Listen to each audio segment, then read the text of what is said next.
Hi, it's Nick Vaught. Welcome to Vaught's Vault of Horror. Today we are celebrating the 50th anniversary of the premiere of the Texas Chainsaw Massacre.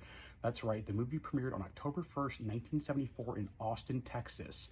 If you don't know, the movie was inspired by Wisconsin killer Ed Gein, who also inspired the characters of Buffalo Bill in The Silence of the Lambs and Norman Bates in Psycho. So pretty bad and creepy guy.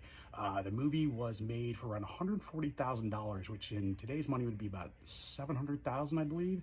And in 1974, it grossed $30 million, which would be about over $150 million today. So it was a massively successful independent movie. It's still widely considered one of the scariest movies of all time. One of my prized possessions is this poster you see behind me. This was a poster from the private collection of filmmaker Mick Garris. If you don't know who Mick Garris is, he is a writer-director of such projects as the Stand miniseries, The Shining, Sleepwalkers, Psycho 4, and he also co-wrote Hocus Pocus. He was looking, I believe, to downgrade his collection, so I was able to get my hands on this. Again, I believe it's an original, so that would make it 50 years old. I've never had any reason to believe otherwise. And I'm going to try to show you down here in the corner. Let's see if we get a look at that. Right there, it says 74 of 282. So it looks like it was a 74th printed poster of 2082. And as you can see, it's got a lot of creases in it, because back then no one really expected posters to be such collectible items, so they didn't really take care of them that well. They folded them instead of rolled them, which in this I kind of like. I like that you could see, you know, how old it is. It's got a lot of character due to those creases. So this is a very, very special part of my collection. And let me know, where does the Texas Chainsaw Massacre rank on your list of scariest movies? It's also the anniversary of the premiere of Night of the Living Dead, which premiered on October 1st, 1968 in Pittsburgh, Pennsylvania. It was directed by George Romero and had a budget of around $100,000 and grossed over $12 million, making it gross over 100 times its budget. It's considered the king of the zombie movies. Of course, there were zombie movies before this, but this is the one that really spearheaded an entire genre.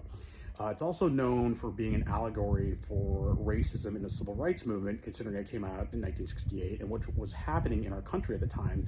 George Romero kind of denied this, but this is the first movie where you had a black man as a lead and a hero of a horror movie. He said he just cast the best actor available, which may be true, but when you look at what happens in the movie, especially at the end, it's hard to ignore the parallels.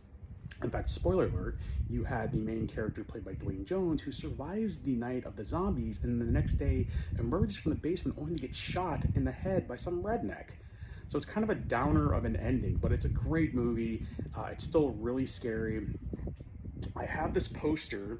It's relatively new, so it's not original, but it's lenticular, which means, you know, the images kind of move as you move with them. So I don't know how well it will show up. Oh, there you go. You can see the woman kind of moving a little bit. Let's see if we get the title moving at all. Maybe not.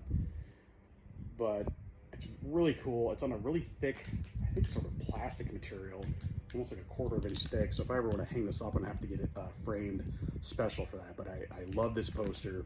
It's gorgeous. And along with the Texas Chainsaw Massacre, let me know where Night of the Living Dead ends up on your scariest movies list, because it's very high up there for me. And thanks for watching. Until next time.